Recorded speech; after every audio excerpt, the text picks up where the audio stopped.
Hello സുഹൃത്തുക്കളെ, അടുത്തൊരു വ്ളോഗിലേക്ക് ഏവർക്കും സ്വാഗതം. ഇന്നലെ ഞാൻ പറഞ്ഞു നിർത്തിയത് എക്സ്പോർട്ടിങ്ങും റബ്ബർ മേഖലയും അതിലെ അടിസ്ഥാനമാക്കിയുള്ള ഭൂമിയുടെ ഓരോ നിലയും അടിസ്ഥാനമാക്കിയാണ് ഇന്നലത്തെ ഞാൻ വ്ളോഗ് ഇട്ടത്. അതിൻ്റെ ബാക്കിയാണ് ഇന്നത്തെ ഇതിൽ ഞാൻ സംസാരിക്കാൻ ഉദ്ദേശിക്കുന്നത്. ഞാൻ പറഞ്ഞു വരുന്നത് എന്തെന്ന് വെച്ച് കഴിഞ്ഞാൽ, നമ്മൾ എപ്പോഴും എക്സ്പോർട്ടിങ് ഉദ്ദേശിച്ചുകൊണ്ടാണ് ഒരു ബിസിനസ് ചെയ്യുന്നത്. അതല്ല എങ്കിലും ഇനി ഫ്യൂച്ചറിൽ എക്സ്പോർട്ടിങ് ആയിരിക്കും ഏറ്റവും കൂടുതൽ ബിസിനസ്സിന് സാധ്യത കൂടുതലായിട്ടുള്ളത്. കാരണം എന്തെന്ന് വെച്ച് കഴിഞ്ഞാൽ, എല്ലാ രാജ്യവും അവർ എക്സ്പോർട്ടിങ് തന്നെയാണ് കൂടുതലായിട്ട് എന്ത് ചെയ്യുന്നത്, ഫോക്കസ് ചെയ്യുന്നത്. ഇപ്പോൾ നമ്മുടെ കേരളത്തിൽ ഉദ്ദേശിച്ച് നോക്കിക്കഴിഞ്ഞാൽ, കേരളത്തിൽ 2005 മുതൽ 2005 ശേഷമാണ് റബ്ബറിൻ്റെ ഒരു പുത്തൻ കുതിപ്പ് പോലെ ഒരു മാർക്കറ്റിംഗ് വാല്യൂ കൂടിയത്. ഇപ്പോൾ ജപ്പാനായാലും മറ്റുള്ള ടയർ കമ്പനി ടയർ അല്ലെങ്കിൽ റബ്ബറുമായി ഉപയോഗപ്പെടുത്തുന്ന മറ്റെല്ലാവിധ മിക്കുള്ള രാജ്യങ്ങളും എന്താണ്, മറ്റുള്ള രാജ്യങ്ങളെ ആശ്രയിച്ചു കൊണ്ടാണ് എന്ത് ചെയ്യുന്നത്, സാധനങ്ങൾ ഇറക്കുമതിയും വിറ്റുവരവും ചെയ്യുന്നത്. അതായത് ഇപ്പോൾ ടയറിനും മറ്റുള്ള കാര്യങ്ങൾക്കൊക്കെ നല്ല വിലയാണ്, ടാക്സ് കാര്യങ്ങളെല്ലാം എന്താണ് എല്ലാം ഇതാക്കിയിട്ട് വിലയുണ്ട്. പക്ഷേ കർഷകർക്ക് എന്തുണ്ട്, വിലയില്ല. അപ്പോൾ എക്സാമ്പിൾ ഒരു റബ്ബറിൽ നിന്ന് തുടങ്ങിക്കഴിഞ്ഞാൽ നിങ്ങൾക്ക് തന്നെ ബാക്കിയുള്ള എല്ലാം വിശകലനം ചെയ്ത് മനസ്സിലാക്കാൻ പറ്റും. അപ്പോൾ ഒരു റബ്ബർ നമുക്ക് ഇന്ന് 2005 എല്ലാവരും മിക്കുള്ളവരും വെച്ച് കൊടുപ്പിച്ചു. 5-10 വർഷം കൊണ്ട് ഒരു 5 വർഷം കഴിഞ്ഞപ്പോൾ ഡീലേഴ്സ് തന്നെയാണ് കേരളത്തിൽ എന്ത് ചെയ്തു, സ്റ്റോക്ക് ചെയ്യാനുള്ള ഒരു ഗോഡൗൺ സെറ്റ് ചെയ്തെടുത്തു കഴിഞ്ഞു.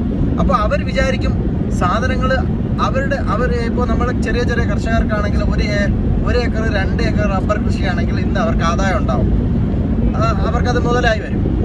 അവർക്ക് തന്നെ സ്റ്റോക്ക് ചെയ്യാം, മാർക്കറ്റ് വാല്യൂക്ക് അനുസരിച്ച് വിൽക്കാൻ പറ്റും, അല്ലെങ്കിൽ മറ്റ് രാജ്യങ്ങളിലേക്ക് എക്സ്പോർട്ട് ചെയ്യാൻ പറ്റും. അപ്പോൾ അവർക്കതിൽ വരുമാനം ഉണ്ടാവും. കേരളത്തിൽ തന്നെ വിൽക്കാൻ ഉദ്ദേശിക്കുന്നവർക്കാണ് ഞാൻ പറയുന്ന ഈ വീഡിയോ. അതായത് കേരളത്തിൽ ഒരു 200 റബ്ബർ, 300 റബ്ബർ, 500 റബ്ബർ, 700 റബ്ബർ അങ്ങനെ കൃഷി ചെയ്തിട്ട് ആദായം ലഭിക്കാത്തവർക്കാണ് ഞാൻ ഈ വീഡിയോ തയ്യാറാക്കുന്നത്. മനസ്സിലായില്ലേ? അതായത് ചെറുകിട കർഷകർ, അതായത് നമ്മൾ കൊമേഴ്സ് പഠിക്കുന്ന ഏതൊരാൾക്കും അതിൽ ബിസിനസ്സാണ് എടുത്തിരിക്കുന്നതെങ്കിൽ അതിൽ നിന്ന് തന്നെ തുടക്കം തന്നെ ബിസിനസ്സുകാരൻ്റെ ഏതൊരു കാര്യവും അതിൽ നിന്ന് തന്നെ പഠിക്കാൻ പറ്റും. അപ്പോൾ +2 കഴിഞ്ഞിട്ടാണെങ്കിലും ബിസിനസ് ചെയ്യാൻ പറ്റും.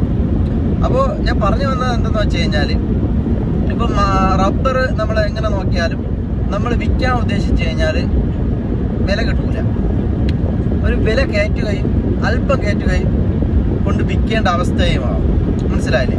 അപ്പോൾ അങ്ങനെ വരുമ്പോൾ കർഷകർക്ക് അതിൻ്റെതായ വരുമാനം വരില്ല. അപ്പോൾ അവരെന്ത് ചെയ്യണം, അവർ അടുത്ത മാർഗം സ്വീകരിക്കണം.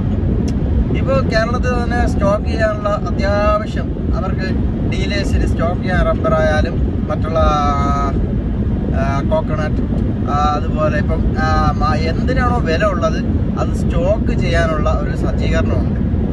അപ്പോൾ നമ്മൾ ചെയ്യാനുള്ളത് എന്താണെന്ന് വെച്ച് കഴിഞ്ഞാൽ, ഈ റബ്ബറിന് പകരം അടുത്ത എന്താണ് ലാഭകരമായിട്ട് അവിടെ ചെയ്യാം. ഓരോ ഭൂമിയുടെയും ഗതി നോക്കിയിട്ട് വേണം ചെയ്യാൻ. അപ്പോൾ ചിലത് മലയോരങ്ങളിൽ വേറെ വണ്ടിയോ വാഹനങ്ങളോ ഒന്നും പോകാത്ത സ്ഥലങ്ങളായിരിക്കും, അവർക്കൊന്നും ചെയ്യാൻ പറ്റൂല. അപ്പോൾ അവർക്ക് എന്തിയാക്കും, അതുപോലത്തെ രീതി മനസ്സിലാക്കിയിട്ടുള്ള കൃഷി വേണം ചെയ്യാൻ.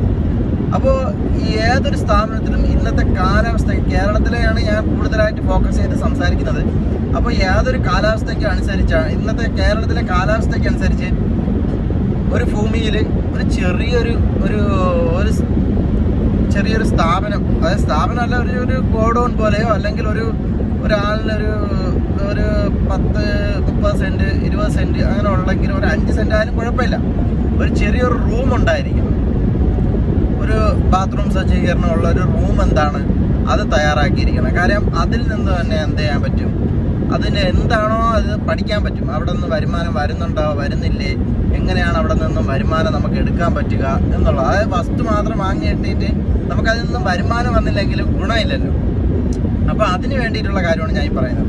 ഇപ്പം യാതൊരു ബിസിനസ്സുകാരനും അവർ സ്ഥലം വാങ്ങിക്കൂട്ടും.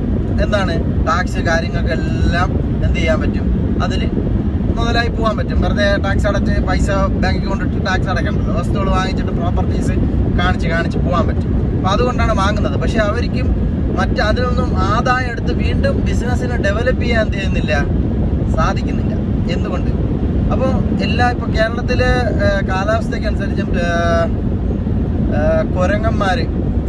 കുരങ്ങ് ശല്യ കാരണമാണ് തെങ്ങ്, തേങ്ങ ഇതിലൊക്കെ വലിയ ഇടിവ് വന്നത്. രണ്ടാമത് പന്നിയുടെ ശല്യം കാരണമാണ് മറ്റ് വാഴക്കൃഷി, മരിച്ചീനി കൃഷി, അങ്ങനെയുള്ള കൃഷി, ചെറിയ ചെറിയ കുഞ്ഞു കുഞ്ഞു കൃഷികൾക്ക് ഇടിവ് വന്നത്. അപ്പോൾ ഇത് രണ്ട് കാര്യങ്ങളും ഗവൺമെൻറ് ശ്രദ്ധിച്ചാൽ മാത്രമേ ഗവൺമെൻറ്റിന് മണി വരുള്ളൂ. കാര്യം ഓരോ കർഷകനും കൃഷി ചെയ്താൽ മാത്രമേ എന്തുണ്ടാവുന്നുള്ളൂ, ഗവൺമെൻറ്റിനും നിലനിൽപ്പുള്ളൂ. അപ്പം കൃഷി ചെയ്യാതെ വന്നു കഴിഞ്ഞാൽ സാമ്പത്തികം മാന്ദ്യം ഉണ്ടാവും, സമ്പത്തില്ലാതെ ഏകദേശം ഇടിഞ്ഞു തുടങ്ങും. അപ്പോൾ ഒരു ചെറിയൊരു ഭൂമിയിലാണെങ്കിൽ പോലും നേരത്തെ ജനങ്ങൾക്ക് എന്ത് ചെയ്യാൻ പറ്റുന്നുണ്ടായിരുന്നു, കൃഷികളൊക്കെ ചെയ്യാൻ പറ്റുന്നുണ്ട്. പക്ഷേ ഇപ്പോൾ എന്താണ് ചെയ്യുന്നത്, അവർ മറ്റെന്തെങ്കിലും ജോലി ആശ്രിതമായാണ് പോകുന്നത്. മനസ്സിലായില്ലേ? അപ്പോൾ ഇപ്പോൾ നമ്മുടെ കേരളത്തിലായാലും തൊഴിലുറപ്പ് പദ്ധതി കാര്യങ്ങളൊക്കെ ഉണ്ട്, നല്ല പദ്ധതിയാണ്. പക്ഷേ അവരും വൃത്തിയാക്കി പ്രോപ്പർട്ടീസൊക്കെ വൃത്തിയാക്കി കാര്യങ്ങളെല്ലാം ചെയ്തിടുന്നുണ്ട്. പക്ഷെ അവർക്ക് കൃഷി ചെയ്ത് എന്ത് ചെയ്യാൻ പറ്റുന്നില്ല, ആദായം എടുക്കാൻ പറ്റുന്നില്ല. എന്തുകൊണ്ട്? പന്നി ശല്യം, അല്ലെങ്കിൽ തെങ്ങ് കാര്യങ്ങളൊക്കെ ഉള്ളവർക്കാണെങ്കിൽ കുരങ്ങ് ശല്യം. അപ്പോൾ അത് ചില മേഖലകളെ അടിസ്ഥാനമാക്കിയാണ് ഞാൻ പറയുന്നത്. ഇതൊന്നും ശല്യമില്ലാത്ത ഭൂമി ഉണ്ടാവും, ആ ഭൂമിക്കാർക്ക് ബെറ്റർ ഓപ്ഷനുമായിട്ടാണ് ഞാൻ വന്നിരിക്കുന്നത്.